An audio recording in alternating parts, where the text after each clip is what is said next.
Howdy doody, folks. How are we all? Happy weekend um, and Saturday night and Sunday afternoon. G'day to all the Australian guys. Folks for visiting. I'm going solo today.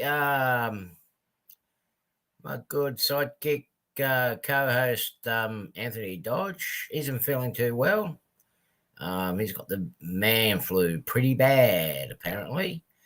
He wasn't the best during his stream yesterday morning. So, yeah, thoughts are with you, Anthony. We know what it's like when you get a bug and it starts taking you down slowly and surely. So, anyway, I'm going to go and say a quick hello to everybody that's here in the stream. Okay, we got 14 viewers. 15 viewers, but the the list is showing a bit shorter here. So I'll avoid the YouTube video list. I'll just go on to StreamYard. So who gets the cookie?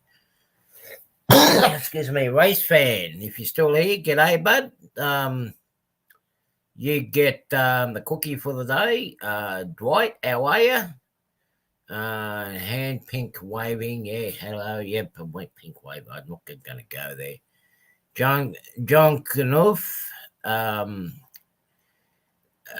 are you? Christopher, hobby blog. How are you, Christopher? John Benicki. Nice to see you in here. Randall Ellison, it's good to have you in here as usual.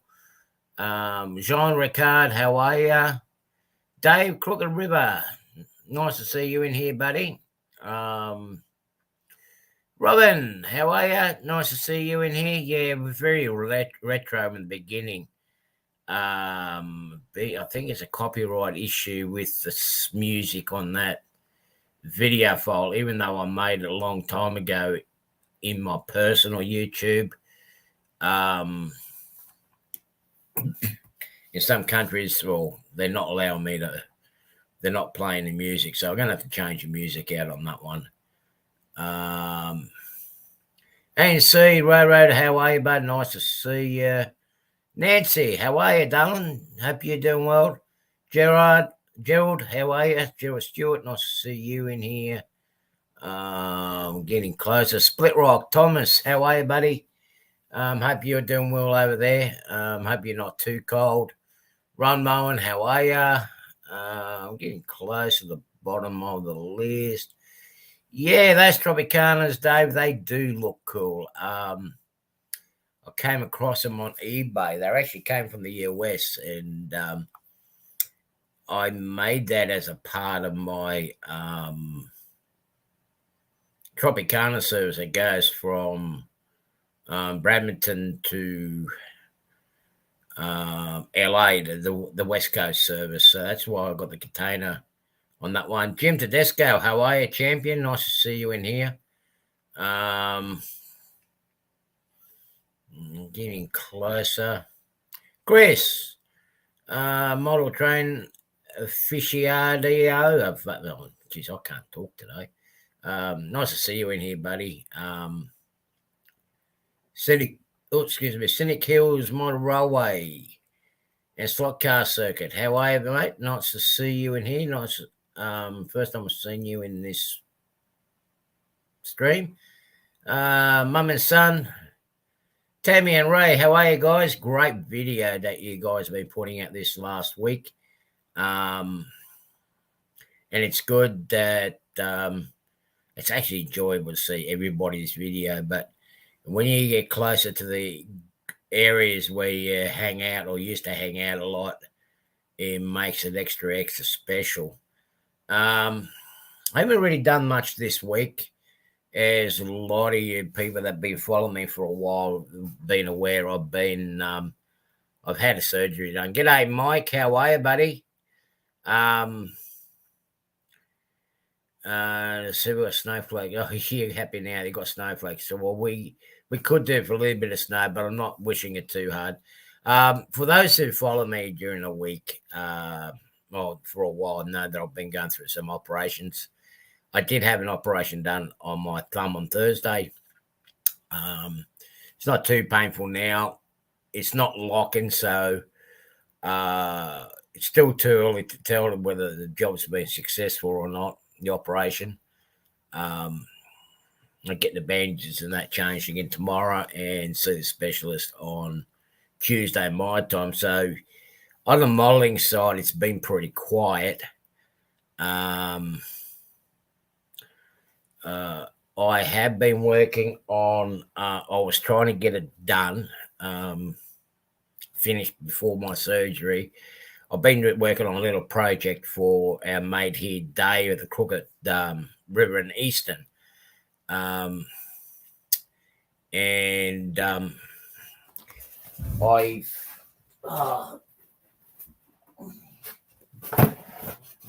It's almost packed. I've got the paddle boxes all pretty much done. As you guys can see, I still got to tidy up the wiring in it. Both of them are already set up. I've done it in such a way. Oh, that's not the one. I've done it in such a way that all Dave's going to have to do is, g'day Alma, how are you? Joe Radar, nice to see you. All he's basically going to have to do is, when it arrives at his place, is install the turnout motors and the cables that go from there will just have to hook up into the bus wire. There's I made a wire harness of 20. There's over 22 feet of wire here to go from one panel to another. If anybody's been following Dave's channel and what he's doing on his layout, he's doing a rise from the bottom level to the top level, and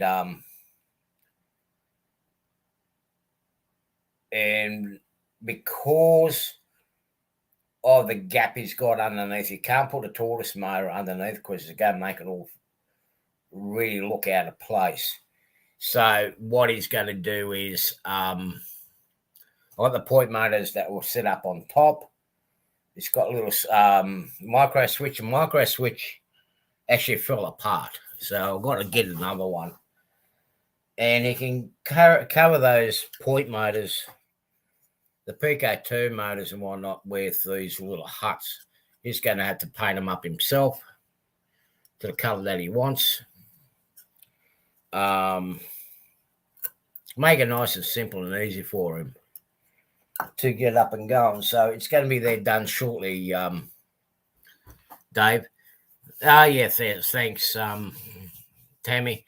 He has helped me out a lot, and this is as a favour to repay him because he's been scratching his head on how to do it, and he wants to get it with lights and whatnot.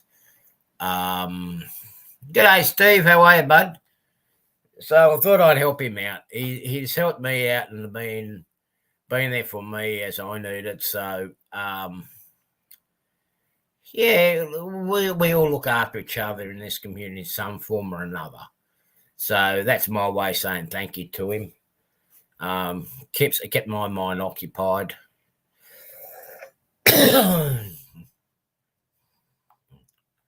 All up. So yeah, it just let me get over this bugger here, and I'll get it out to you. And I've got to get that other micro switch put together. Or get the other one and just add that to the top of the point motors. Nothing worse when you get it all together. Stormy, how are you? Nothing worse than when you think, oh, beauty, you're winning and you getting on top, and you think, oh, geez, this had to break now. Because I'll just show it to you guys.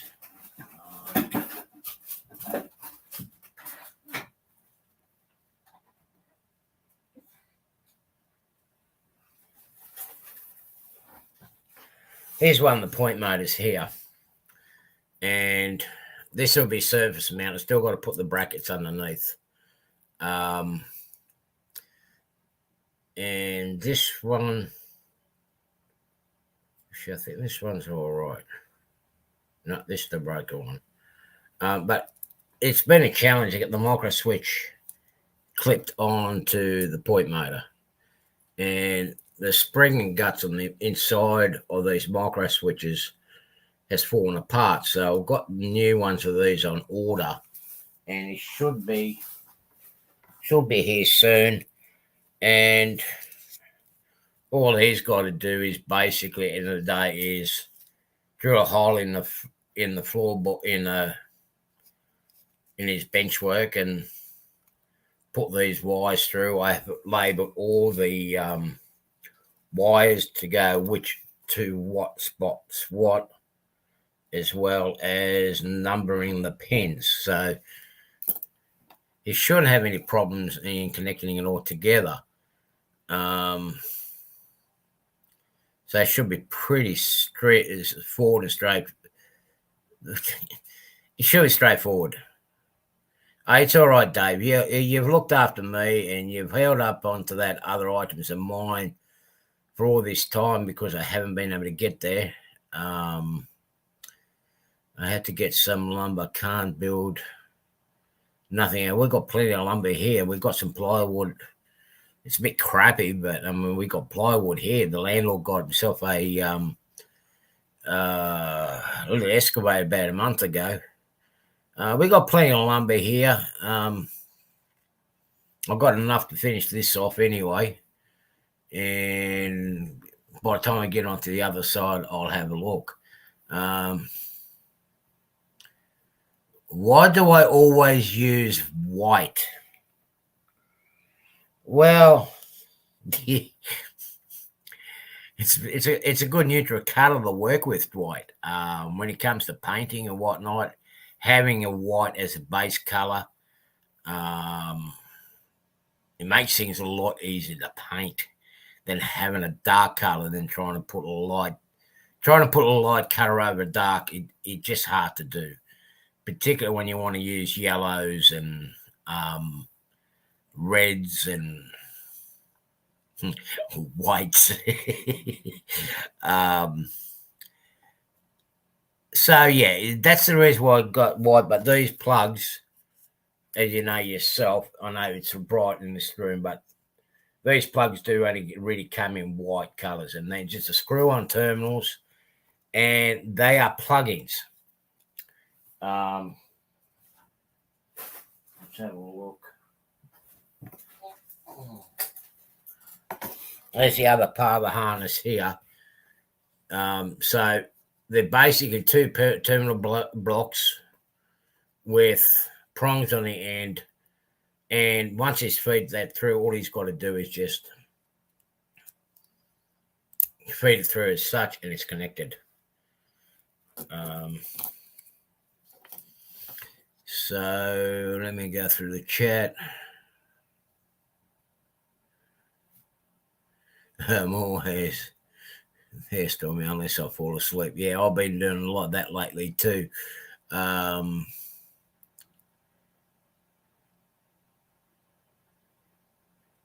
Well, if you mess this up, mate, you're on your own, okay? What are those? Okay, John, what this going to be is this is for Crooked Rivers, David Crooked Rivers, for his layout. And it's for the two turnout motors that he's got. It's got a hidden siding in the ramp. And these turnout motors are going in for that because he can't put, well, he can, but he can't put the tortoise motors in there because they're going to be out of place. Well, they're going to look ugly hanging down into the scene. So these are going to be mounted up on top of the turnouts next to it. There's going to be a bar going across, and it's already got the light switches for the turnout, the LEDs. That's already, all the wiring's basically ready. And this here works as the bottom as your 8 connectors. Yeah, your 8 connectors on the bottom of the tortoise motor. And this is the easiest way I could think of to solve his problem to get it going. And everything just plugs in. This plug here goes into the back of the panel. The switching panel that I've got, he's got 2 of them. One goes to one end, the other one goes to the other side. And with him having close to 20 feet distance, those 2 panels will work together. So whatever the top panel shown, the bottom panel shown. If he wants to change the turn at the bottom for the top end, he can do that. He's got option of changing it at both ends.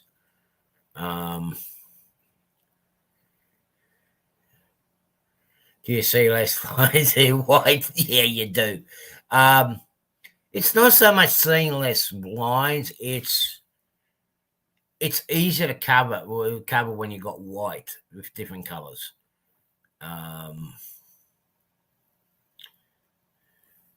Yeah, okay. I'm slow. I'm a lot slower. G'day, Lehigh. How are you? Nice to see you. I'm a lot slower in reading than Jim Tedesco, so I'm just going down bit by bit. Dave BNSF, how are you? Nice to see you in here, bud. Okay, what I'm going to do is I'm going to throw in a link, and I'm going to try to keep up because I'm on my own here. I think 1 in 50 is UK engaged, but I could be wrong. I don't know. The UK and Australia and America, they seem to have their funny different gauges or in measurements in their HO, engage and whatever. And when it comes down to getting items like decoders and whatnot, they don't always fit.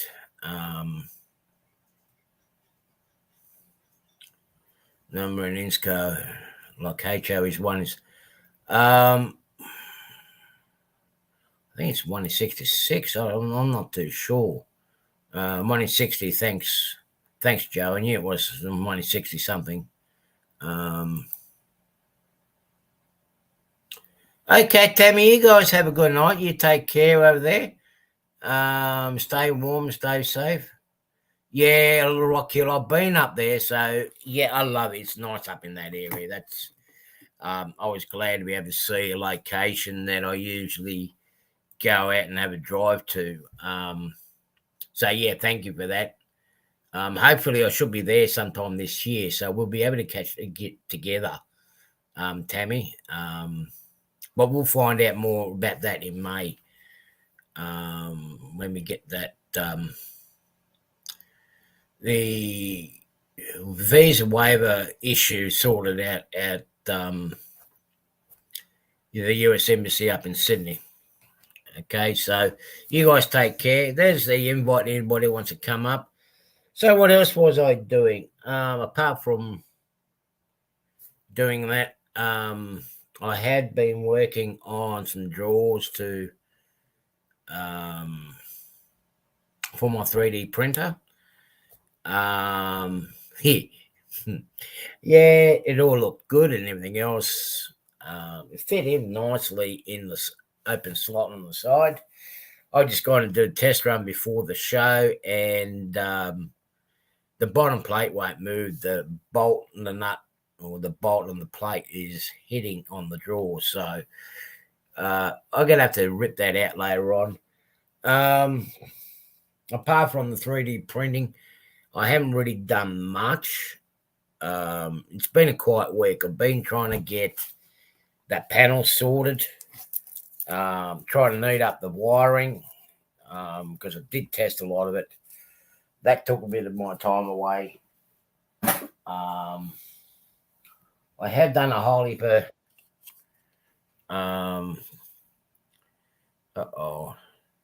I have done a whole heap of cake machines, which I'm going to sand back and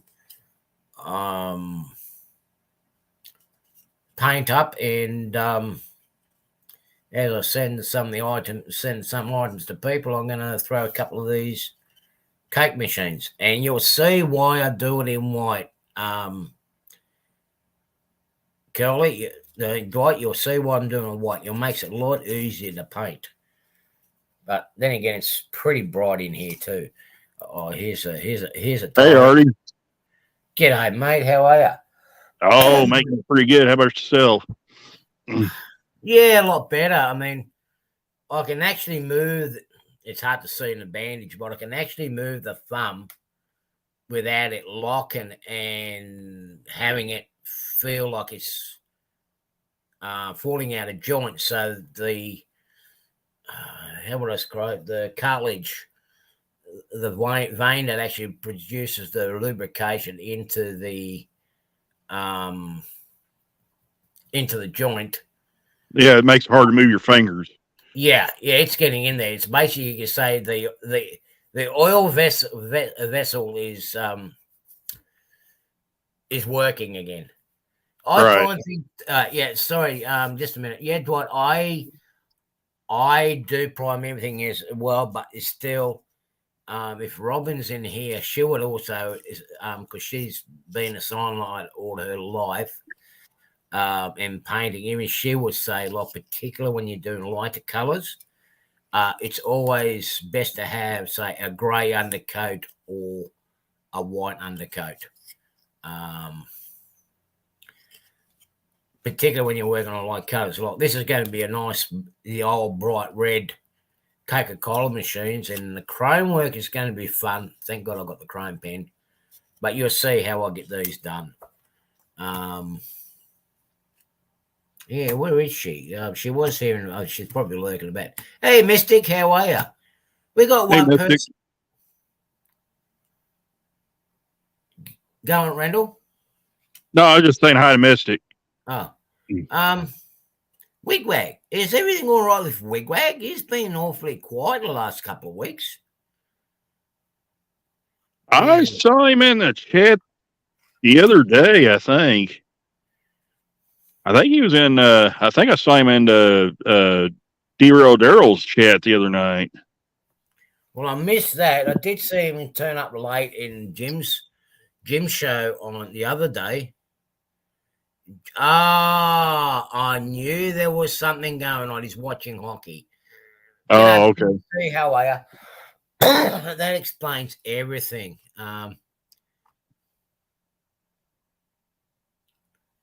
He doesn't like me because I talk funny. I talk funny. Look at you guys. You guys got that strange. I mean, you say your A's as an R.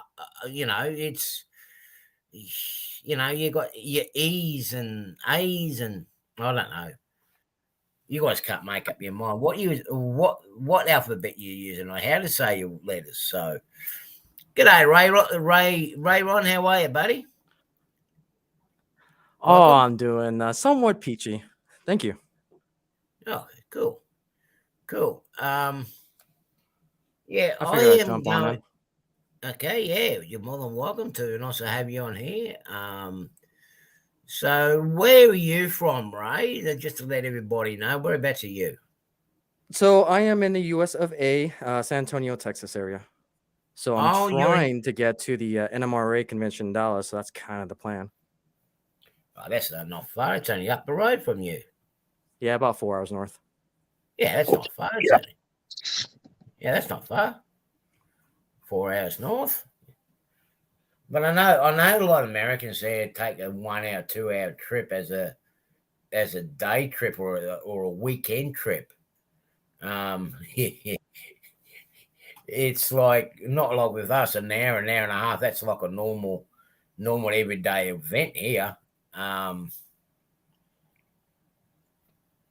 Yeah, it'll be about to do a Dallas trip. It'll be about a full day. So if you count, well, my full day will be like 12 hours. So 4 hours there, 4 hours dry up and drive back. Yeah. Well, that does make it so 4 hours you can make a day, make a night out for it, or a very long day. I did have John on here, disappeared on us. Okay. Well, what I'm going to do is here, just bear with me for a second. I am going to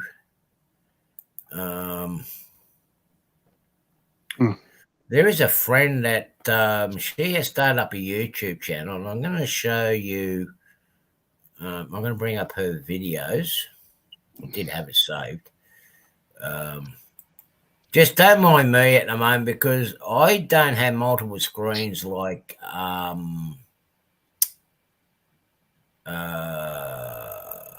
what's his name's Anthony. No, Anthony doesn't. Well, I think Anthony has got multiple screens. No, Rick and Heath, and then they got the multiple screens. I don't have multiple screens, so I've just not seen the chat at this point in time. Eventually, I will I'm set definitely up guilty with the multiple screens. I just do not have the room here.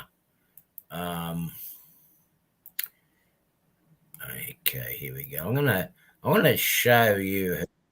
I'm gonna show you her videos that she just placed up because she's just starting up.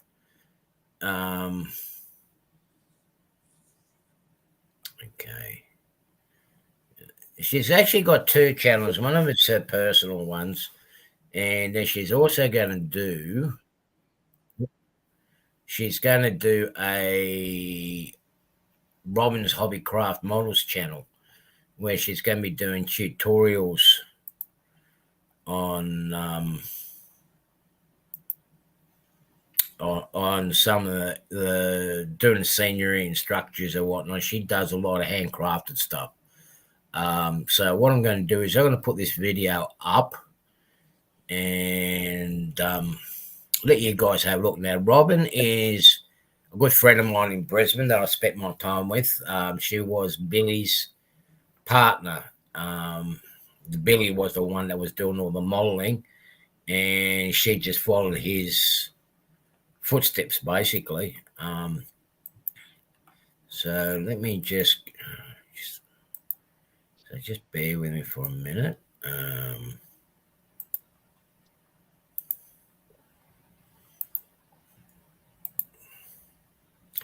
Okay, so I'll just get this up and running, and oh,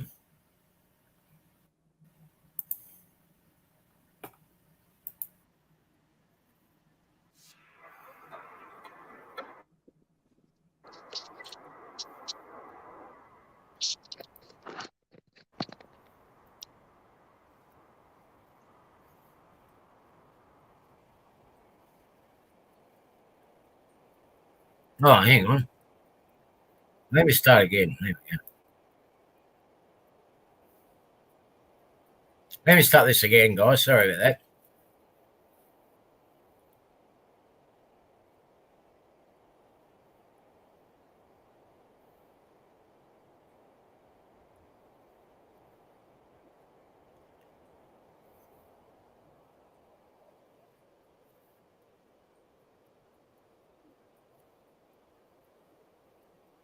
Now, those 82s that you see there, the blue ones, and most of those carriages are actually made by Robin Taylor herself.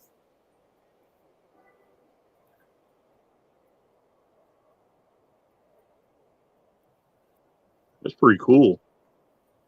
Yeah, now she actually produced those 82 classes there, and she had it on for sale. They're actually running using a Barkman mechanism. I am so naive to other countries' locomotives and freight cars. It's just fascinating to see the differences. Yeah, well, these are the old coal cars that you see here. The cylinder, yeah. I was just going to say those gray cars were kind of like the ones we have here in the States. The what do they call those? The order cars, I think is how they're pronounced. Yeah, those coal hoppers, yes. They were the ones that they were designs were copied from the American ones. Then they done the silver ones that you see. They were our designs that were modified to carry a bit more. And when they at the end of their life, they end up being converted into wheat hoppers as new coal hoppers came into service.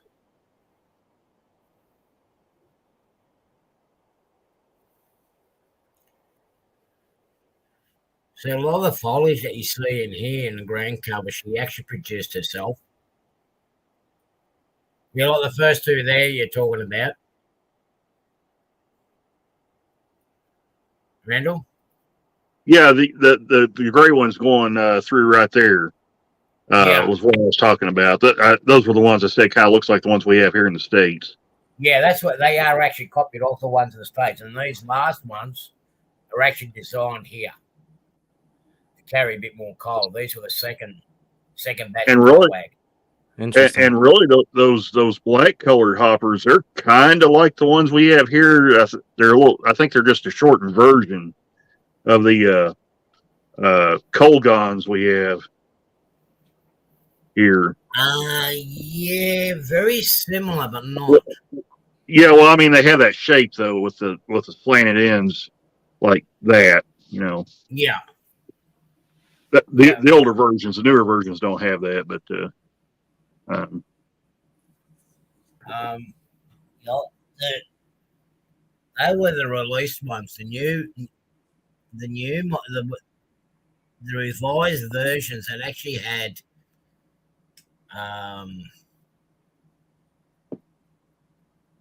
well, what would you call it? Speaking of devil, looks like Robin's here. I'm trying to think what they're called. Ariathrin just did another run of them, and I can't think of what the actual name of the cars are, but they're I think they're Colvare gondolas is what they call them. Yeah. Or Colvare hoppers. Yeah. But you see, the thing is, with a lot of your coal hoppers there in the US, they were actually on rotary dump. Where Right. here in Australia, they actually just have the bit. Now, that Rhode Island, she actually kit bashed that to a Pilbara cab.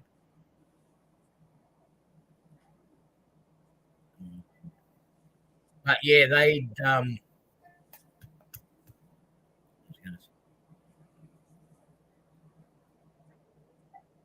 now you see the last lot of carriages here. They're also the ones that Robin produced. Oh wow. Those look good. Yeah. I like those.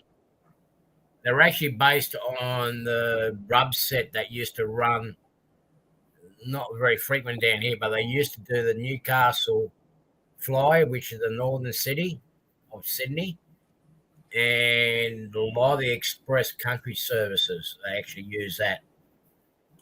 If you travel from Sydney to Melbourne, you will most definitely been those carriages.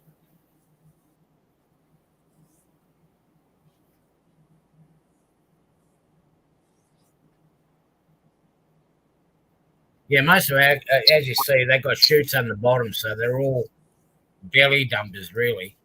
Yeah.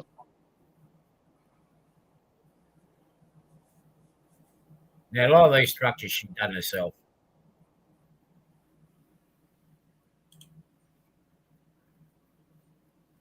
And the painting in the background is what she has done. I like the auto rack.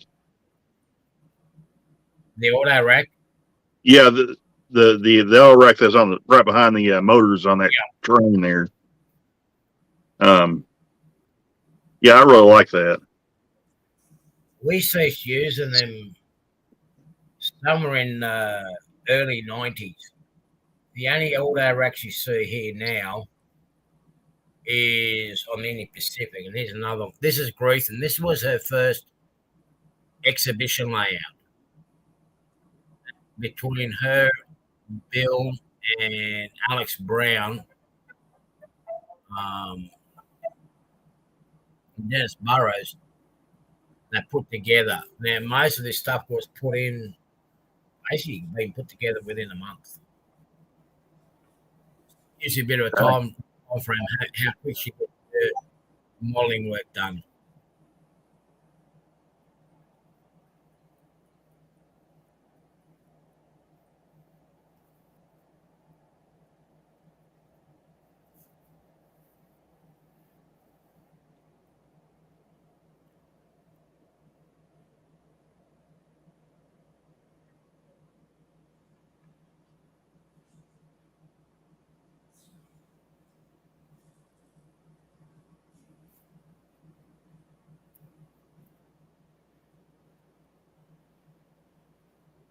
So you see some red hoppers in here. They were basically the same as those coal hoppers. They're very mixed grape.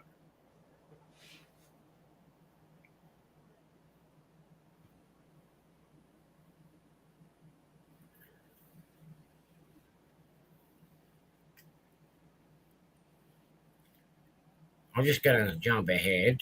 I'm going to show another side of the. This is looking down into the township. Oh wait, that's N scale. This is N scale. Oh man, I thought that was HO. No, this is I want N to know what scale. camera is being used here because that's yeah, it does make it look like HO. I Yeah. can't. If she's in the chat, she can actually turn around and say what camera it was. Well, she's in there because I just saw her posted that it was N scale. Yeah. Yeah. That's wild. Yeah. It's all N scale. And it's quite amazing. Like, Bill, he was in HO, but Robin went N scale. But you're able to squeeze a fair bit into it, into the scene. One of the other layouts, the next layout after this was Passion Fruit Creek. There's an AN. That was one of her masterpieces.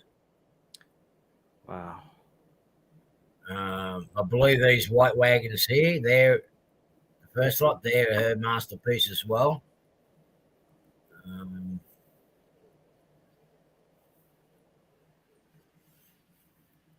Yeah, she does amazing work.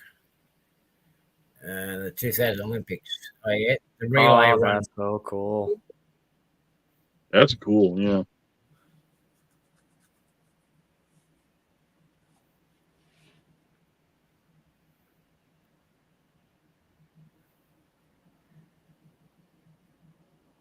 Now, all the signages that you see here is all made by her.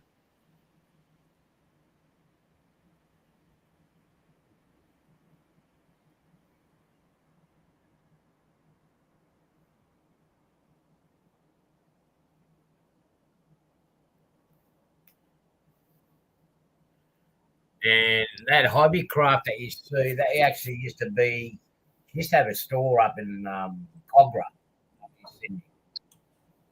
And she used to call it Australian Hobby Craft.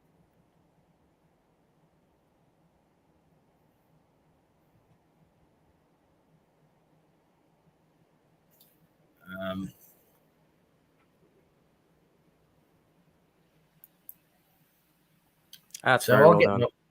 yeah, it is. Yeah. I'll get the link. Just let me get it. Oh, here I am. Are you getting arrested again? Actually, I was. G'day, Kyle. I wasn't getting arrested back then, Steve. I'll give you the link to her, to that page. Stop sharing, Artie. That's it. G'day, Kyle. How are you? Yeah, it doesn't take long for her to master copies under the table with handcuffs. Yeah, no, not these. I'll beat a good boy. I'll beat a good boy. Trust me.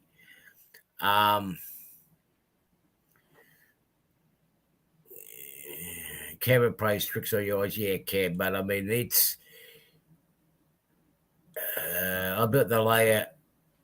Oh, she did build the layout. Yeah, yeah. And others were helpers at the show. Yeah. Yeah, Robin was the one that actually built that layout on herself. She'd done the scenery, she put the structures in there. But mind you, Bill did help you out in a few things. Like he did scratch build that bridge, and yeah. Some of the bills, some of the work that Bill done was amazing too. Hopefully, Robin will share it on her other page. If they're on the other one that she has. Let me find the other one. I don't know how she's going to do this, but this is the other one. Um,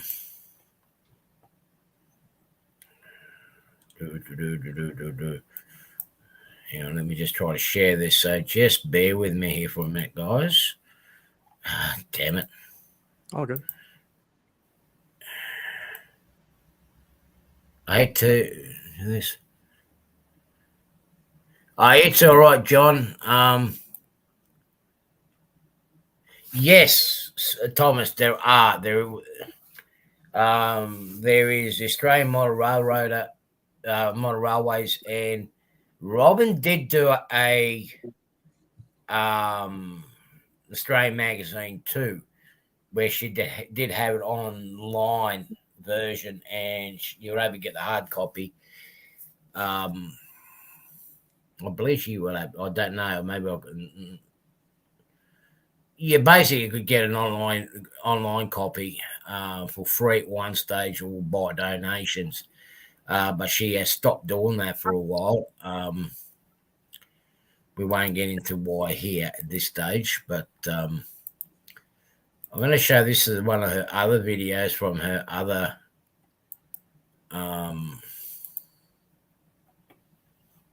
channel. This goes back. I don't know if you guys remember, we watched the shot last week.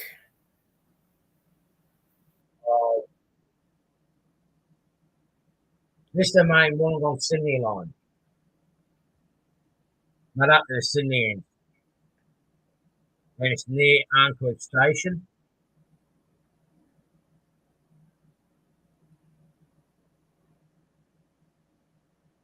And that's the wheat train coming from here, either the wheat train or the flour train.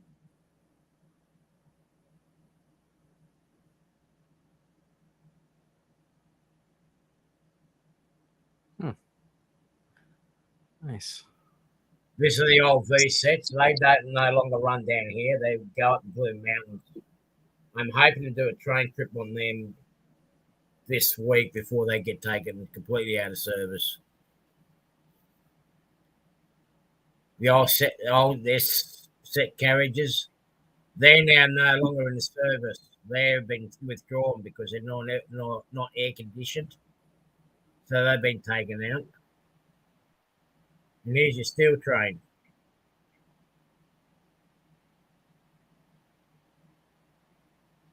Now the building in the back, yeah.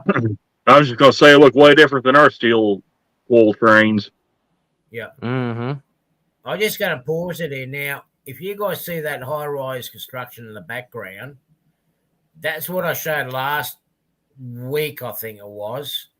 But there used to be a cement plant there, a concrete plant where they used to make concrete cement, ready mix, and it helped actually do a lot of the construction and whatnot. Boral sold that off, and now we've got all these big high rises, and the airport's only about 20-minute walk from here.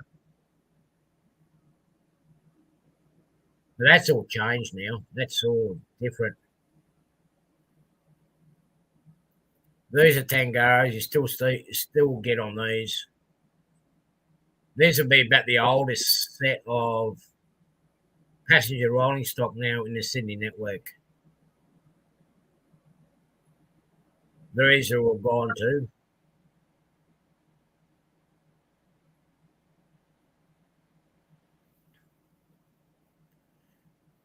I'm not seeing the chat in the moment, but if you see how we've got the double-headed signals, it basically gives us an extra 2 blocks.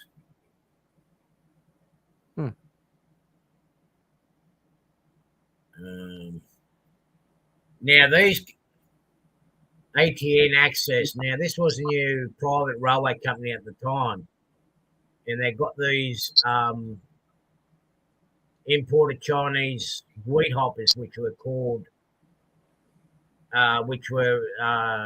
labeled XGAYs. They're back in service, but they changed the lettering on the side of them for a particular reason. Some people took offence to the lettering that was on the side of that wagons. Are your rails still electrified today? Or Yes. they're all on diesel. Interesting. No, all our passenger trains. Hang on.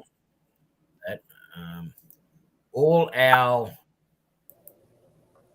passenger services in. Hey, Plumber. G'day, Plumber. How are you, buddy? Hello. What are you doing? All our passenger service, like within the Sydney network, is all electrified.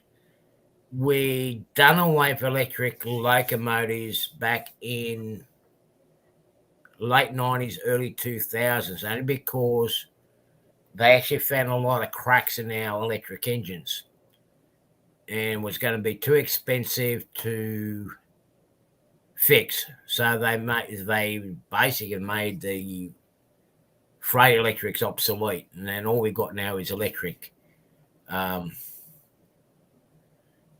Crazy self-propelled commuter trains, yes, they are. And apparently the new ones that we got now are getting redone to the Australian standards because they were running on the Chinese standard.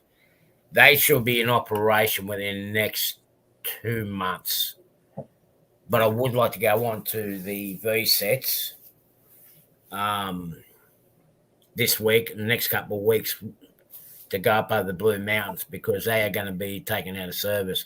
How are you, Plumber? Outstanding. Thank you, Artie. Kyle Stevens, Chris Aficionado, Gerald, Joe Raider, Almar, Steve 87, Mystic, Dave BNSF N Scale. What is up, everybody? And thank you all so much. Same to you, Randall, and Mr. Rayron, and Artie, sir. Hello. Thank you. Appreciate being here. You look exhausted there, buddy. You Dude, really I've been tired. I lay down to sleep. I just don't sleep. It's fun. Jim, John Benicki, what's up? Yeah, it's good to see you, buddy. It's good to see you. I mean, I know it takes regardless where you're going through cancer or healing through anything, through trauma or whatnot, it always knocks you back, and all you want to do is just sleep. Oh man, sleep. You go to lay down, you can't go to sleep, and that's even worse. And when you do lay down, try to. I get some neck pain. Crooked Dave, what is up? Ian, what is up? Yeah. So. But you guys, I got visited by my uncle today, and he blessed me with, I guess, the rest of his collection, I believe. Dwight, what's up? Cool. I have everything to build an N scale layout. I have 5 of these bad boys right here, just to, give a note. Yeah, that won't be enough. Trust me. Oh well, I've got like 6 or 8 different boxes like this. Dang. Oh, nice. This thing, I think it's a viaduct. Yeah, I think that's what that is, Plumber. Yeah. Track on the bottom, track on the top. Oh. And That's then really cool. These are just, notable things out of a pallet's worth. But by all means, my favorite have to be this N scale AB unit, and then the same in HO. Oh, I love protos. That's nice. Great Northern too. Man, those things are cool, Plumber. Are they sound equipped? These have the quick plug. Okay. And these I don't know anything about. They don't have much. Are they the Kato? Hang on, are those the Kato Yeah. ones? I don't know. They don't. It They should don't say on the side what they are. They don't say much. That's it, right there. It reminds me of Bachman. FA2. Let's see. Great Northern 2764. And I can't see the other one. It's an AB set, I know that. 27. Trying. Oh, okay. I think I see it now. It's 279A and 279B. I want to say it's 279B. So it's the AB set. Yeah, it's AB for sure. That's cool. Hey, And maybe Walther's engines. I don't know. no. They don't look like Proto boxes. Hey, Ray, how are you, buddy? Ray, Hey, what's Builder, up, nice brother? to see you. Well, I'll tell you what, Plumber, Yeah. you're gonna have to come down here with your F and B units so you can haul this passenger car that I got from Robin. Yes, I've got about 8 or 10 of those as well. For both. Well, you'll have to bring them along too, so we can hook them up to this. I love it, dude. I love it. Yeah, Ray. Hopefully you're doing all right, mate. I haven't seen you about. Well, then again, I haven't been really much on this last couple of weeks. I haven't either. I'm sorry, people. I haven't been avoiding anybody. Don't want to sound rude, but I haven't been up to it, and I had a lot of things I had to get done before my operation because I didn't know what was going to happen with this. How bad, whether this operation was going to go on the bad side or not. Mm-hmm. So I just had to prepare myself for the worst. Kansas, Colorado, Storm Chaser. How are you, bud? Nice to see you. So I basically had to prepare for the worst. And I'm hoping this is going to be a quick recovery. I need to get back to work. I really do need to get back to work real quick because not getting a full income and missing out on overtime, it does take a toll. Mm-hmm. Does take a toll on you. Yeah, it does. And just being at home continuous, I mean, it'll drive you nuts. It'll drive you mentally crazy. Oh, what it is. I mean, mm-hmm. John, jeez.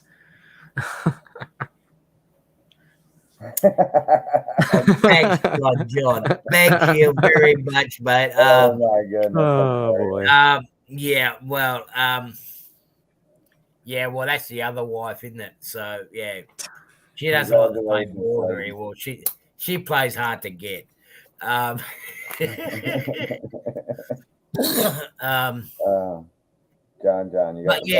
you just go crazy. Like,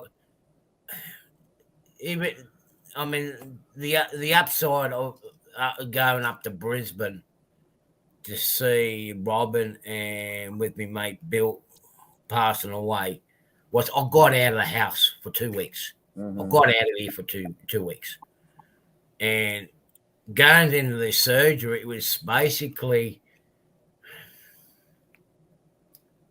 as bad as it sounds, it feels like, you're waiting for a court case. And it's like, how long is my sentence going to be in jail for? Is it going to be 3 months, 6 months, 12 months? Where you can't go anywhere. I can't drive anywhere, I've got to be reliant on others to get around. And hey, Artie, home. Slayton wants you to say good day. Can I get a good day from Artie? Yeah, go good day, bud. Yeah, good day. There you go, Slayton. Yeah. And hello, Kansas and Colorado Storm Chaser Rail fan. That's Slayton. He makes sure. And John, and we all do the same thing, and he's like, "Hey, it's Slayton." Oh, you're at Dantan Station 3. Oh, okay, cool. Yeah, that's pretty cool. Oh, you've got some good shots of. I can't remember if I said hello to Steve 87th, but if I didn't, hello, Steve. Yeah. So, playing on. Oh, good. Well, let us know because I'll take you to the places where it's safe for you, bud. What you got there, Randall? Well, and if you're, this is a little bit early to be making plans, but just in case, I know it's a little backwards, but it says train show, OMRA train show in Springfield, Missouri is September 23rd of this year. So okay. I'll hold it up there and let you guys read that. So it all depends on the rest of this treatment. Hopefully I can get it done before summer ends. and get back on track. And there's where it's going to be at the Ozark Empire Fairgrounds Central Buildings Event Center. And there's the address. Some Children of 11 and you under people are free. Cool. Yep. So some of you guys gonna have to act the age of 11-year-old to get in for free. But anyway, it's September 23rd. It's a ways out, but they had these flyers at the hobby shop at Springfield when I visited yesterday, so I went ahead and grabbed one. So Nice.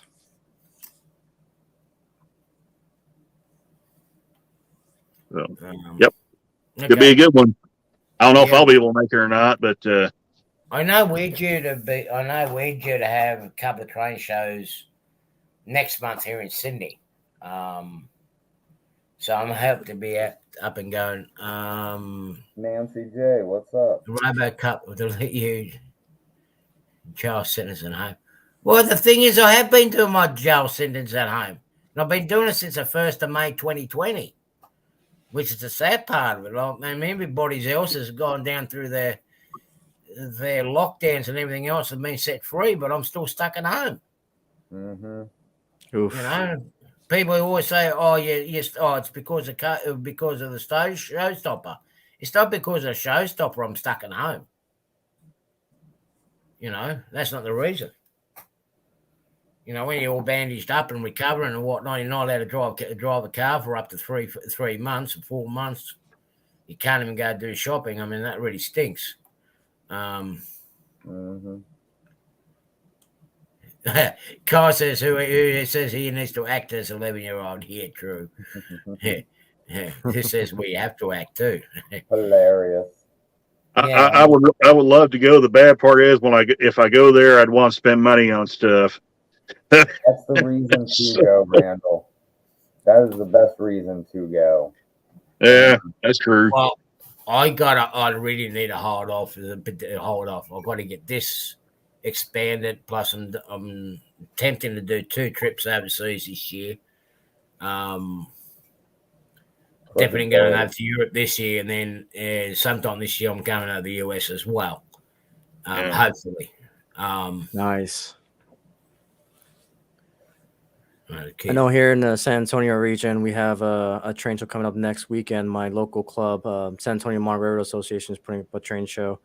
That's next Saturday and Sunday, which I'm looking forward to. And then hopefully the NMRA in August. Nice. That one I'm really looking forward to. Yeah. Steve, in a serious sense, I mean, in one ways we are, where, you know, you take this on a serious note, yeah, Australia does, with some of the dangerous ones, lock them up and never let them out. But then again, we have the other option too, where you don't have to feed them for the rest of their lives.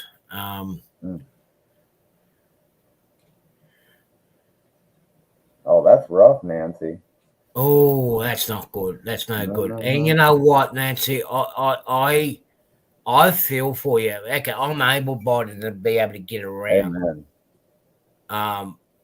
To a degree. But when you're self-sufficient, when you got to rely on yourself to get things done, and you've got no one to turn to, and the system that's put in place to help you isn't there, and you got to fight and argue for it. It's below point. G'day, PK. How are you? I mean, yeah, Kyle. I guess it is the reason for going to those train shows. It'd be cool to go to that one. I figure the West Plains Model Railroad Club will be up there. They were up there last year. Unfortunately, I didn't get to go because of work. But I figure those guys will be up there again. So if you guys are in Springfield and you see the club up there, say hi to the guys. So and you know how it is when you get a new locomotive. It's like, my precious. Yes, exactly. So, Rowan, what do? You do Engage or HO? Yep. So I do primarily HO. I've got a modular layout that I do on my channel. I will be diving into N-scale T-track, but it's a little bit more further down the road because I love the concept of Ducato and the small tabletop kind of layout concepts. So yeah, that's some of the things I do. Okay, cool. Cool. Yeah. And then there's a few Yeah. variety of shorts. I'm fortunate enough to have, like I said, Samurai, who have a full blown, almost highly detailed layout HO as well that I'm able to do content on. So, yeah. Okay, fantastic. So you just basically do American. No, do you do an era or particular prototype, or you just write anything you want? So what I model, what I kind of collect is the Union Pacific family tree. So any of the fallen flags that Union Pacific has bought, I tend to collect. So Southern Pacific, Missouri Pacific, Chicago Northwestern. So I try to keep it in that general area just for the sake of finances. Yeah. And then with N scale, my wife is actually doing a lot with the N scale side. She's actually diving into more of the Kato Japanese trains. And so that's what we're going to try to showcase. Well, that's cool. Yeah, I mostly stick with the BNSF and their family tree, although I do have some UP and other roads, but I'm mostly BNSF and the roads that make up them. Mostly as far as the Frisco side of what makes up BNSF, because the line I technically haul crews for, it's an ex-Frisco main line now owned by BNSF. So yeah, I'm a little bit jealous of BNSF because when it comes to modeling, they got some great landscapes that they can model off of. Well, UP does too. I mean, out there on Beaumont Hill, that's a good one. Mm-hmm. I'm gonna be. I'm I'm gonna sound pretty biased here in some ways. I reckon the best state to model and the best region to model is here in Australia, like in my state itself. You can have the mountains 1 minute, and you go over within about an hour or two, you've got the desert. Or you've got the coastline. You've got that many different bits of scenery within a 500-mile radius of this from where I am now. The scenery changes within about 100 or so miles. And I might sound biased, but it makes it interesting to do a scene on a layout, particularly on a big, large layout. East coast of the United States, it's got interesting. But your mountain ranges are bigger than what our mountain ranges are. And yeah, and you're like going west, it's a lot more greener than what it is here. Yeah, it's like Maryland's, but without the desert. Well, see, you can hit the desert part from here. The desert part, you're about 9 hours drive. I was just going to say, I was reading the chat just a second ago, and I saw him talking about the Japanese N scale. The ones that I've seen, not personally, but I read it in Colorado News, but is the and I'm going to probably butcher the name of this passenger train, but it's the Dickinson bullet train that Kato did. They did a Neon Genesis Evangelion train set, which was a limited edition. That was a really cool set for N scale. G'day again, race fan. G'day again there, bud. Because the anniversary of the Japanese Dickinson bullet train anniversary coincided with the anniversary of the Neon Genesis Evangelion anime. They were both at the same time. So they decorated one of the real bullet trains in that scheme, and then Kato did an N scale model of it. But if you find them now, the last one I saw was well over $1,000 on eBay.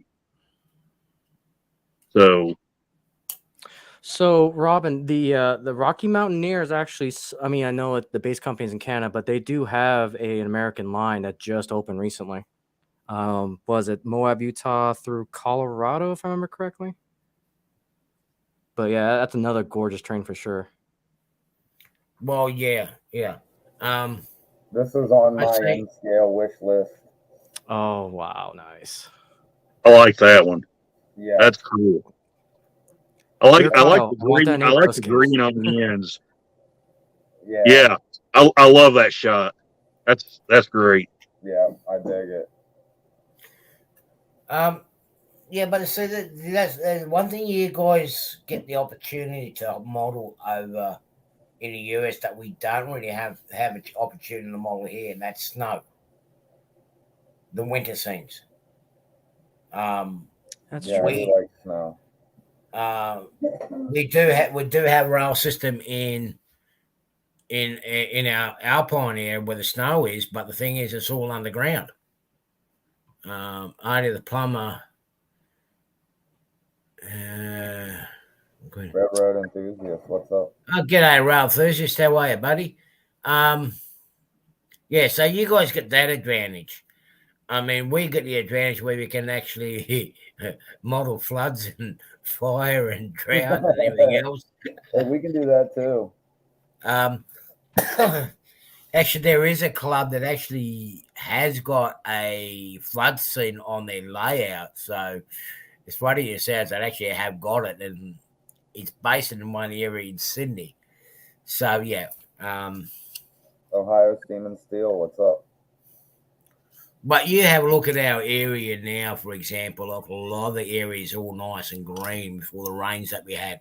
Mm-hmm. But give it another month or so, because that grass has grown so big, particular up towards where Gary Creepy 013 is, which is just up on the ranges here. It's nice and green at the moment. But give it another month, it's going to start going into that big, long straw, deserty, tanny coloured, or not even tan. It's basically like a straw colour, the landscape, and that's just your grass, and that makes it interesting to model and create as well. So we can't wait for summer. I can go race the trains out the yard. Thank Yeah, you. well, as long as you don't get the hot summers that we've been having here lately.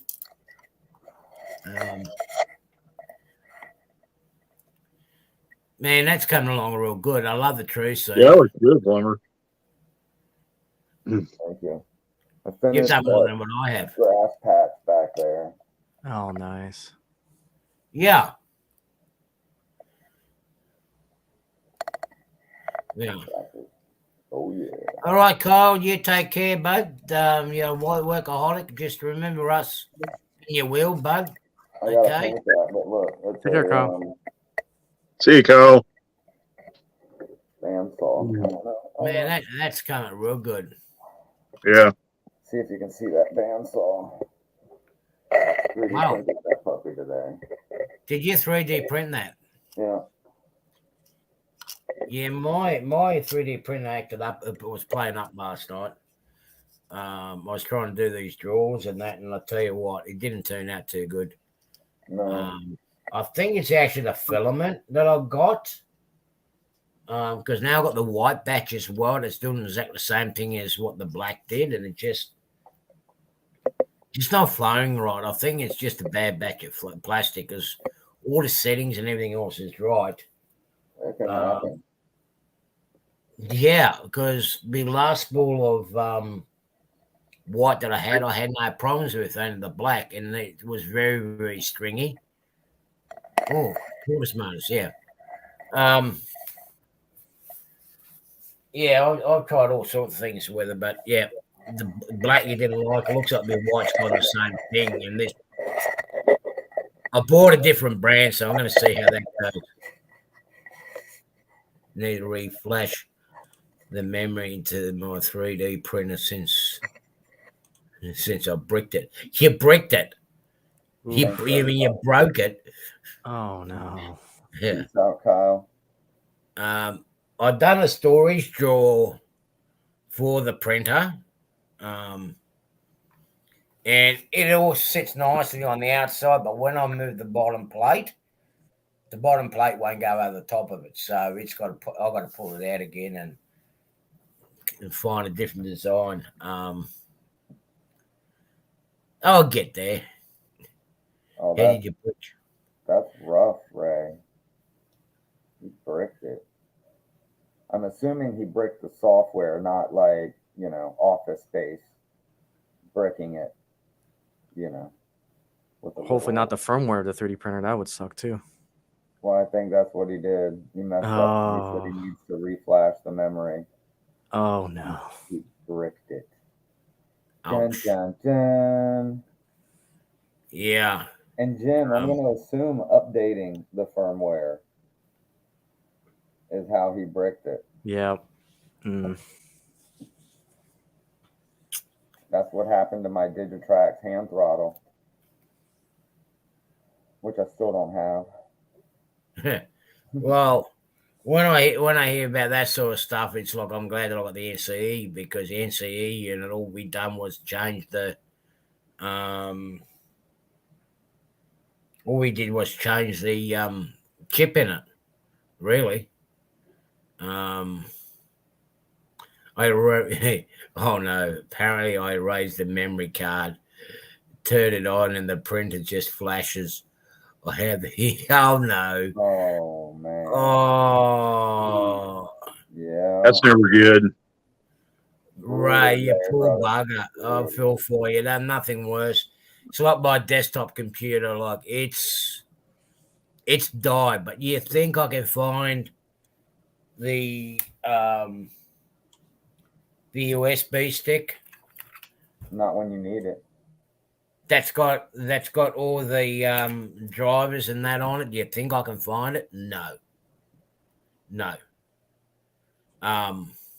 Hilarious. And I liked it because it was running on Windows 7. I also got the Windows 7 copy on it. You know, wherever you go now, they want you to put Windows 10 or Windows 11 is the Windows are really pushing 11. You to put that on. I don't want to. Yeah, I got 11 going on. Some ways I like it, other ways I don't. I like the old 7 better. It was very user friendly. 10 was good. But I don't know. I don't like 10. I don't like 10 at all. You can select classic mode in the settings and it'll look more like Windows 7. Yeah, you can make it look it, but it doesn't run like it. Like everything that you need, like my editing program for the films, it's got to be done online. It doesn't store the program on your computer. And here you go. This is what everything is spyware right now, Jim. I mean, absolutely everything. Yeah, and Windows 10 is the start of it. Windows 7 that I had no issues apart from there was something going funny in the hard drive. I think I might be able to resurrect it, but I need to pull it apart. I need to clean it out and whatnot. XP was excellent, I think. Yeah, it was. XP was really, really good. I mean, even with 7 too, I was a big fan of 7. Yeah. Look, you look at my logo in the top right-hand corner. I designed that with the program that they had. What was it? Windows Gallery or whatever it is, Windows Art or whatever they got there. I create all my logos and everything off that. My movies and videos that I did, like animations or the stop animation, I did it all off my desktop. I still got to work out how I'm going to put all the animation together with this program that I've got that I'm using. Yeah. But it'll only work if I'm online. You know, I hate that when you don't have the software anymore. You have to do a cloud computing. Dun dun dun. Yeah, so I've got to work my way how it works. Along the same lines, like having to use apps too. Yeah, I hate it. Yeah. Windows Paint. Thank you, Gerard. Yeah, Gerald. That's what I was looking at, Windows Paint. And it was a brilliant program. And Windows Movie Editing, that was great. That's what I used to do my stop-start animation. But since it was playing up, I haven't been able to do it. Now, the program I have been using for my video editing, it didn't want to accept my password when I was up at Brisbane. Oh, that's so I had to start up a new page, and it's like it just messed everything up. give me my Windows 7 back, and hopefully there I is a can tell you computer. that ain't gonna happen. Peace out, Joe Raider. Yeah, take care, Joe. Joe. You see my train automation program that I've got. It's been playing up on Windows 11, and it's also been acting up on Windows 10. Windows 10 we can get through, but Windows 11 it doesn't like. So, from a co-worker. Oh, yeah. Interesting. But mind you, I did have a good run with that computer. I had that computer close to 12 years. That desktop computer. Over 12 years I've had that computer. So I've had a good run with that computer. Yeah, that is a good run. Yeah. I'm not like some that buy. I'm not like some that buy brand new computers every 2 years. Oh. That's right, PK and W model work.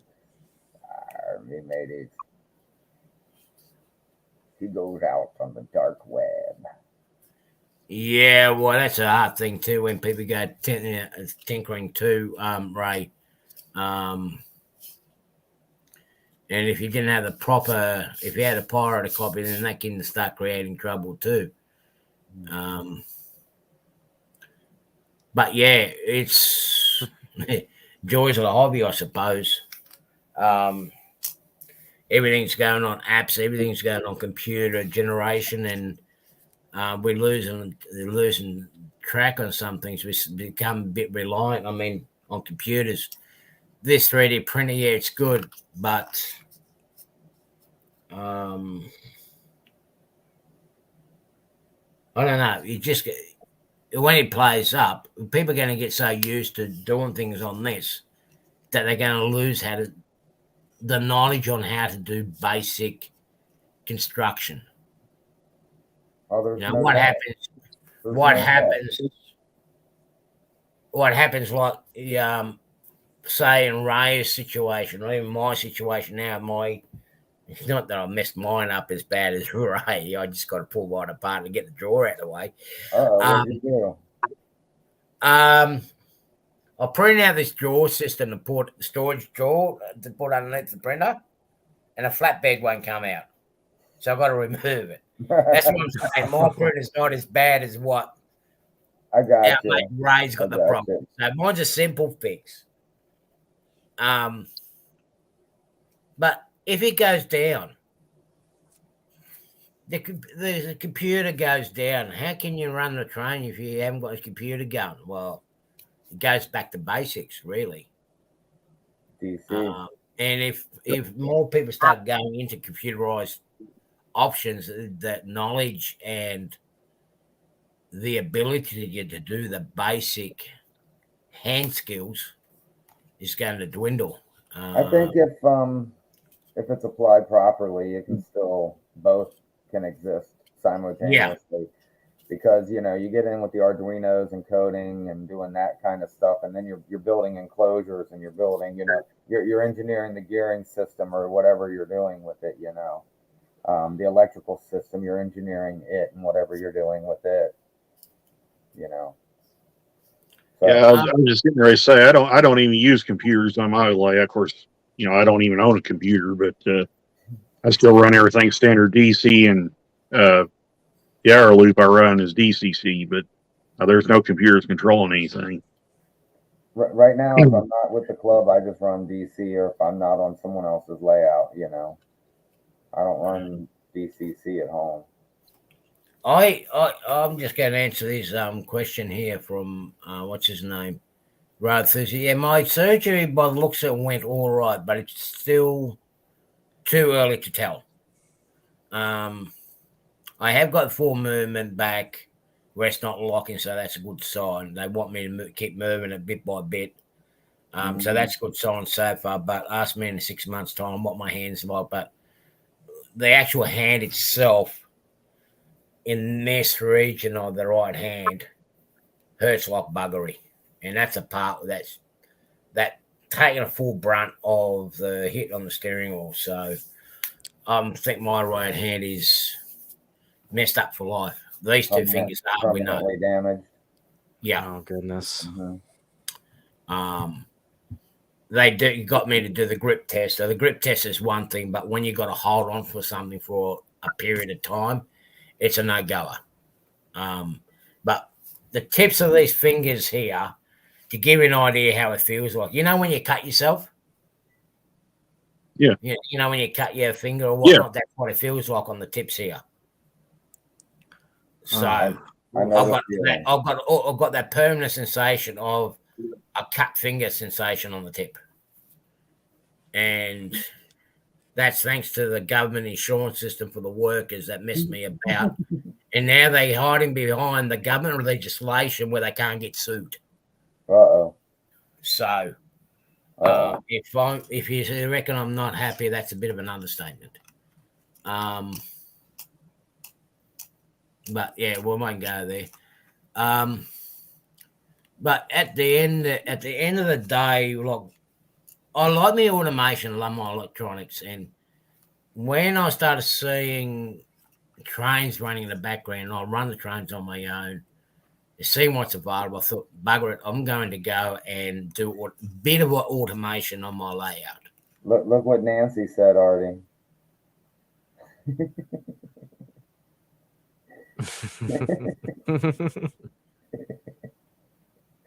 That's pretty good, Nancy. That's pretty good. Nancy. Yeah. No, I just got an electric. Yeah, you can say it's a house arrest brace. As soon as I get outside my home territory, I'll get a big electric shock. Yeah.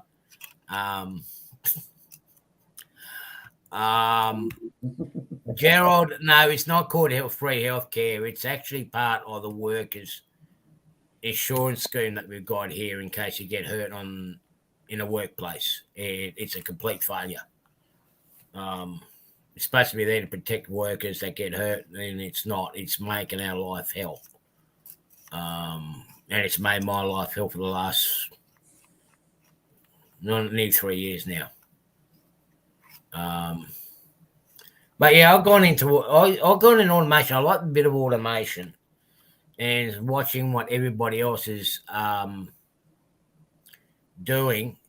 And I thought, I might as well make the most of what I can.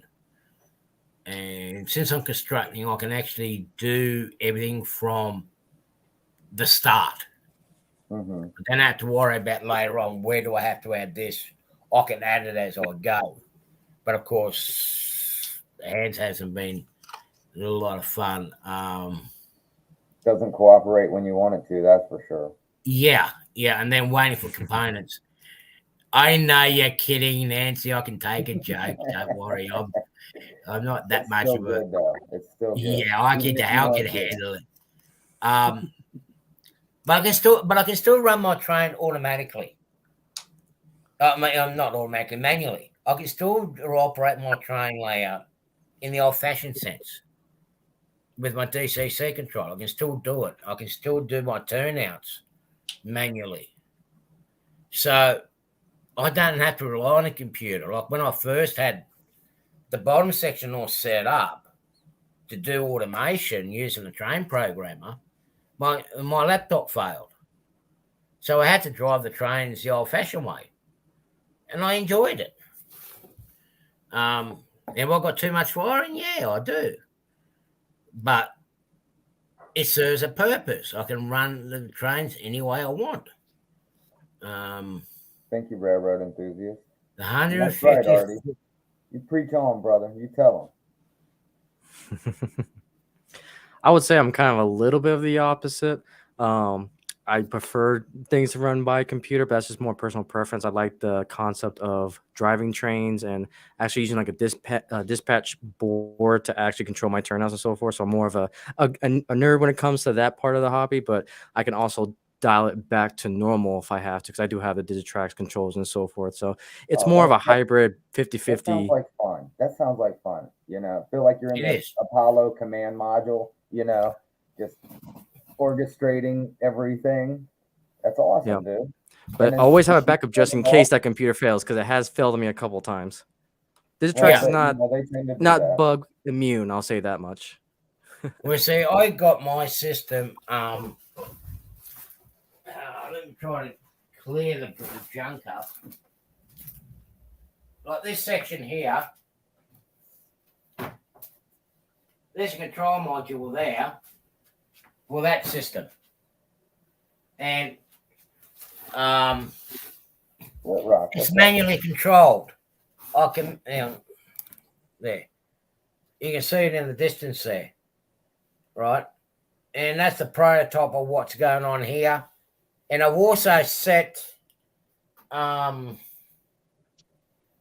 panel up for David Crooked River, where it's got block detection on it, right? It doesn't need the NCE's. Okay, I've got the NCE's block detector on it, but it doesn't need the AIO-UR1s. It works on just a current system and a 5-volt transformer, right? Mm-hmm. By the time I finish with the rest of the layout, it'll work the same way. So if my computer fails, that thing will still work.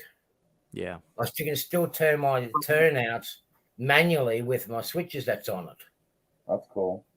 You know, I like having the old-fashioned panel boards with everything working on it. What's right? Yeah.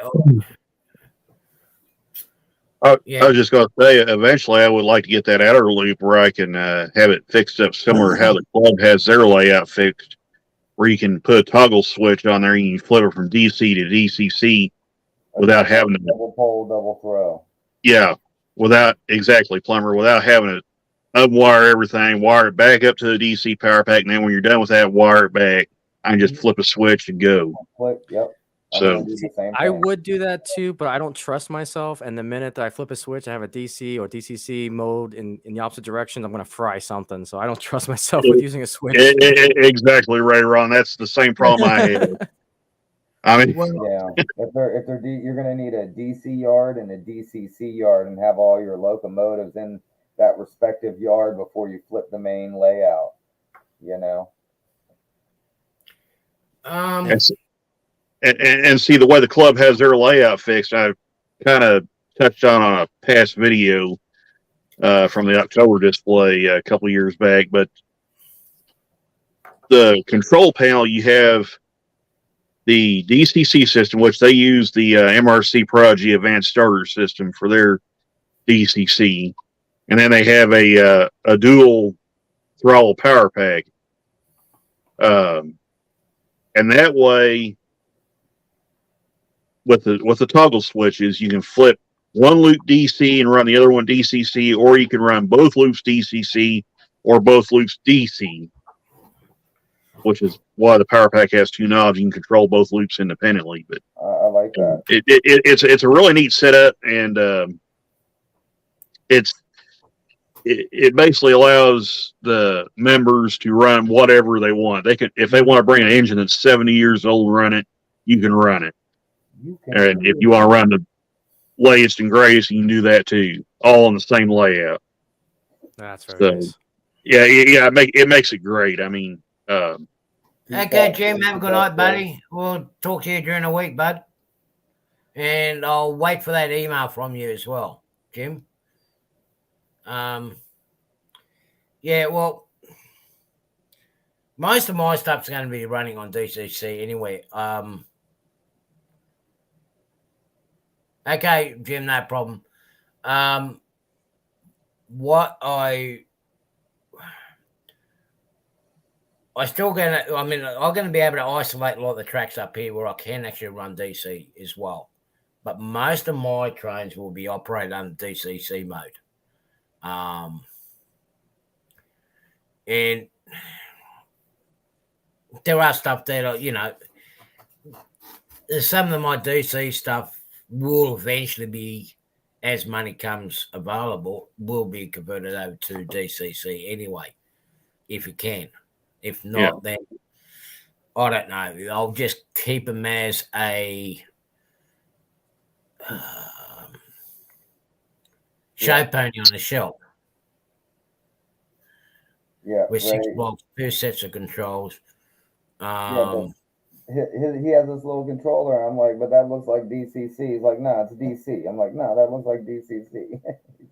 It's DC. Well, where he would have had you messed up, Plumber, if he was able to get the cordless hand controller for the DC that he's got, and that would have messed everybody up because everybody would think it's DCC when it's not. It's DC. It already looks like a little DCC controller. It's pretty sweet. Yeah.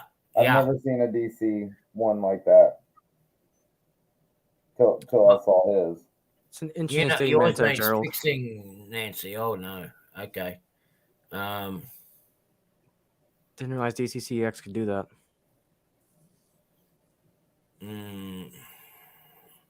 I have all the stuff, Gerald. I just don't have the nerve to cut that one trace on the board and go through it.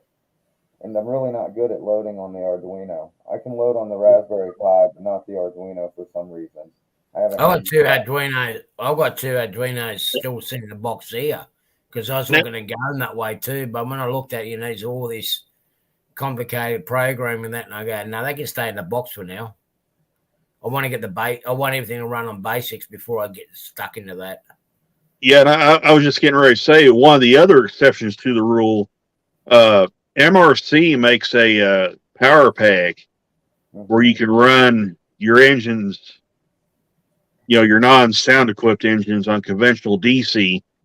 However, it has the ability, if you want to run a sound equipped engine, it has the functions on the keypad where you can activate the sounds on a sound equipped engine and basically run it like a DCC engine. Yeah, didn't Broadway or like it's on DCC. I mean, so yeah. Hey, but Ray, how are you, bud? Yeah, go on. Ray, what's up? And that's one of the big things I'm excited for, the Bluenami technology, because I remember before Bluenami came out, it was a Blue Rail technology that was tied with Bachmann engines. They ran a limited line with it. And when I started finding out what that thing can do, like going onto my EasyTrack DC, and then, oh, by the way, you can also put it on DCC and run it from the app. Now, granted, there's issues with that, but considering what Bluenami is going to take with that, I'm really excited for that technology for sure. Yeah, I'm with you on that, Ray. And the club also uses they have some kind of Wi-Fi module connected to the DCC system where you can actually run your trains off your cell phone. And I see a lot of guys do that at the club. Yeah, a couple of guys at the club does that. They can actually I can put my engines on there and they run them off their cell phones. So, but I'm only finding one problem with that. Particularly the way things go between me and all the stuff. The batteries will go flat while I'm having fun. And it always happens. Like, as soon as I'm having fun on my phone, it's gone dead flat within about half an hour. I'll be lucky to get 45 minutes. So buy a backup battery. Yeah. It doesn't matter what it is. I mean, it could be no, I get your point. Look, the only thing that's been a good buy is this little Ozzuto isn't that adorable, Artie? Screwdriver. That is the only thing that's actually lasts a long time. But I mean, this is a good one. I mean, it's like a little gun. Since we can't have guns in Australia, or that's cool. That. Yeah, that's cool. And now it's a cool little thing. This one, and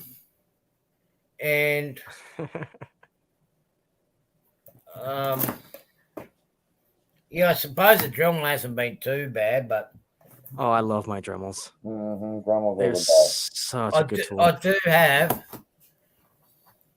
Nice phone, Artie. Thanks, bud. You call that a phone? That's not a phone. Hey, I know. Yeah, I thought I was the one on meds. Yeah, Joe, you make a great point that on the phone too, you can adjust your CVs. That is game changing because that means I don't need JMRI or computer or anything like that. I can change it on the everything. fly. You can Yeah, do that's huge. everything just with your phone with that Blue Nami. Yeah. Right? I mean, everything. It's all right there. You don't need another Wi-Fi connection. You just connect right to it. Steve, I've got one of them, but someone needs to remember to plug them in to recharge. You know, yeah. And it's no good just putting one charge for 5 minutes because that doesn't give them enough charge. But sometimes I get impatient. I just want to get things done. Like I've got the cordless Dremel, which is good.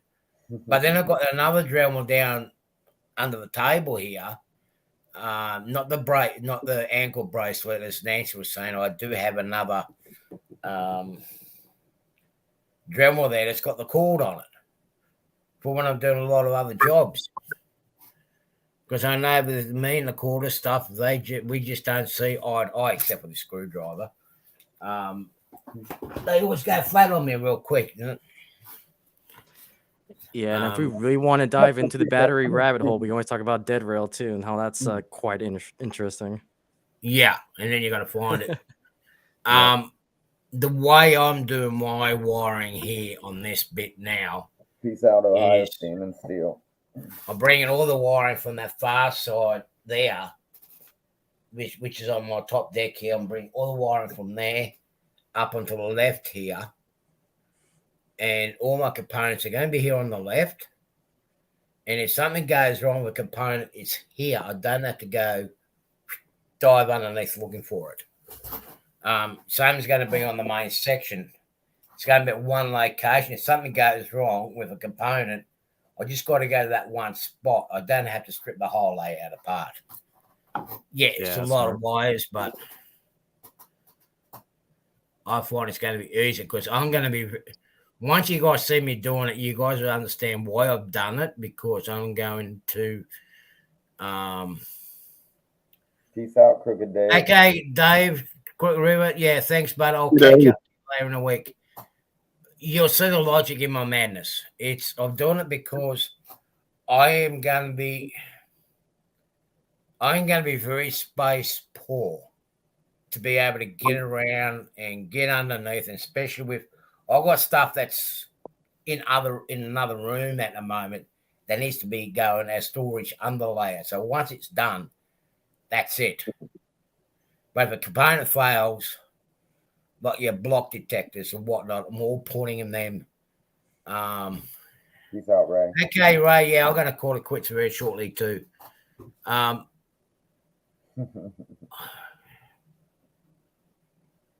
Buttons. Oh, okay. All right. I don't want to be like BD20s that I've got on this section here. I'm going to tidy up the wiring on this section here too, bring it away from the middle out to the side, because that way I'm going to be able to, if something goes wrong with that component, I can fix it.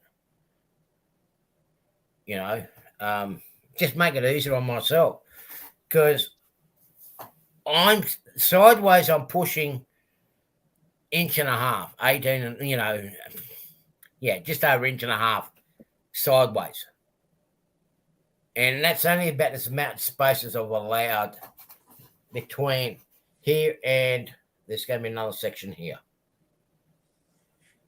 Okay. So that's just enough for me to get down the side here.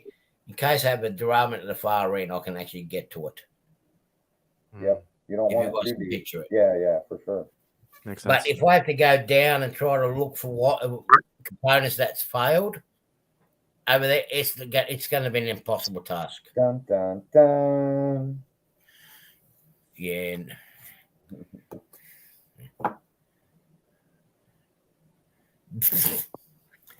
Nancy, Steve wants you to put the NCE unit in your wheelchair. All right, so he can control it. Okay.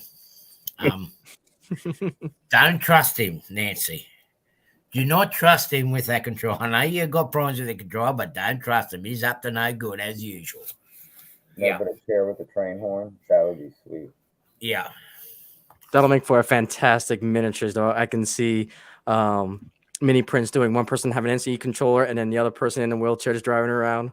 That is funny. Actually, no, that would be funny. That would be funny. That would be good. Yeah, actually, you know what? We can actually do that. We can actually do that at the moment. With, I'm gonna have to get another. I'm gonna have to get another figure, and I can use his figure now. Because Sparky's got the tablet. Because he's got the tablet right. slow, so you can actually make it like he's controlling something, and the train going past or a wheelchair going past. Yeah, you could do that. Put a little wire on the wheelchair as well, so it makes like a real life remote control wheelchair. Yeah. Yeah, that's actually not a bad idea. Yeah. That sounds like a wicked idea. Okay. Yeah. Okay, PK, yeah, I'm gonna have to call it quits too. It's coming up to 2 hours at the moment. I've got to pull this 3D printer apart the best way I can and pull that drawer out. It was a good attempt. Storage. Pardon? It was a good attempt for some storage. Well, it did look good. Let me get the camera's not going to reach.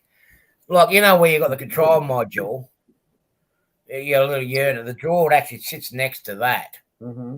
And it just raised up a little bit, but the main bed, you know how you got the wheels for the bottom bed? Here you go. It's not clearing it. Yeah, well, mine's a little bit higher than that one. I'm gonna have to get the code for that one there. There's another one that I've got to do. No, that one came with it. I don't have that code. Don't you? Well, built in. Oh, that one was built in. Mm-hmm. I got ripped off. And filled with the tools. Yeah, well, I'm going to have to get a print one up. Because at the moment, the one that I've got now, the bolts for the wheels actually are hitting on the top of the box. So the bed's not coming out. So I've got to remove that and start again. But just hang on, plumber, before I go, because I want to ask you something on thing that. So anyway, guys, it's been great. I am going to cut it short. Well, I'm not sure. I am going to call it quits. I'm going to control Nancy's chair. Go to slow. Yeah, we're spaying with your cat. Your cat's already put you into trouble there, bud. Yeah, my cats have already destroyed my layout once, so I said destroyed it, but they've been on it and knocked the trains off. But I've had to block the windows up where they can't get in. Well, my rabbit's at the front and going on the coffee table, and she was going through the work that I'm doing there at the moment. So it's like she's throwing the paints out, mixing the paint bowls and. See, Artie, this is why we can't have nice things anymore. Our pets just destroy everything. Randall was good. The last rabbit I had, the black one, she was good. She'd sit next to me and basically supervise. I knew I don't want to have any problems with wiring. This one here loves chewing on wires. So I'm so happy my cats don't chew on wires. Oh. She pulled one wire out. And then they go all Christmas. I don't know why, but talking about pets chewing on wires, it made me think of that scene from National Lampoon's Christmas Vacation where the cat sits on the Christmas tree and blows the house or blows the tree up. Goes all Christmas Vacation under your furniture. Yeah, and all you see is this cat-shaped hole in the floor where the cat used to be. Randall used to be almost end up like that. She did get zapped. But ever since then, she didn't touch the cables forever, unless it was in the way. She didn't bite it. She used to just pick it up and throw it out the way. It's like, oi, it's in my way, move it. Well, I don't know what my cat's deal is with these trains, but they always head to the train table, and I find stuff knocked off and knocked over on their side and all that. So I don't know what their deal is. I guess they have something against them or something. So. I can tell you they are, because you're not modeling the Chesney system. Now, if they would have been a Chesney system, they would have been left alone. No, that they would destroy the Chesney system too. They don't get along with each other either. So. Oh, right, okay. Ray said the only cat in his room is the occasional cougar. Yeah, if there was a cougar in my house, we would be having big problems. No cats allowed in the stream. Yeah, John, that is amazing. Yeah. Well, the cougar that he's talking about, Randall, is not the one that you were thinking about. There's two different types of cougars. Oh, okay. Yeah. I thought when you said cougar, I was like the large cat that like attacks. Yeah, well, this guy's right at the top of your head, Randall. Even me here in Australia worked that one out. But yeah, this one here, she pulled out the wire for the middle track, the main track, and to get to that wire, it's in a real hard spot. And I'm like, how on earth did you do that? I don't know. But I've now got, once I finish doing the wiring, I can actually close it up underneath and she won't be able to get to it. So, yeah. Anyway, then, guys, it's come to 2 hours. Thank you so much for coming. Enjoying the show. It's been a lot of great fun. I know it's a little bit boring as well that we didn't have our sidekick in here as usual, but we made up for it. And if Anthony's watching, hello, Anthony. Yeah, Anthony, yeah. Gerald. I'm too old for cougars. Yeah,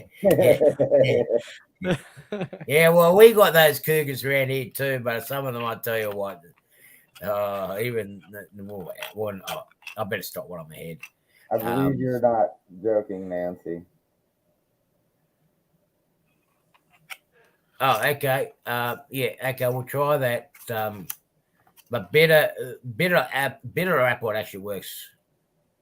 My schedule, man, I don't know what my schedule is. I'm again next weekend, 8 p.m. US Eastern time. I don't know who's doing Cap Crew Wednesday this week. The first Wednesday. I'll be hooked up on the machine, but my goal is to do it. Okay, I can sit in for you, bud. Well, just plan on being there one way or the other. All right. I'll tag team with you. I'll try to at least stop in and say hi. I can't promise I'll be there because last Wednesday I was working. Yeah, how dare you have inconsistent work hours, Randall? Yeah. I mean, it is what it is. BNSF does what they do, so. That's all it's right. in transport. That's what happens. By the way, speaking of which, that derailment I was talking about last week, I finally found out what actually happened. There was a train that, when I originally heard about it, I thought the way they were talking that the car had actually broken away from the train and it rolled off and derailed. But actually, that's not what happened. What happened was about 3 cars from the rear of the train, the trucks, or I guess in your country already they call them bogies, but the wheels actually broke on the truck and fell off. Wow. And the crew apparently didn't know it, and they drugged the car for I don't know how far, and it tore up the tracks. So that's yeah. Well, I mean, the car was basically the car was basically sitting at the rear of their train. They had no idea what had happened. So wow. But that's actually what happened. The car didn't actually break away from the train, derail.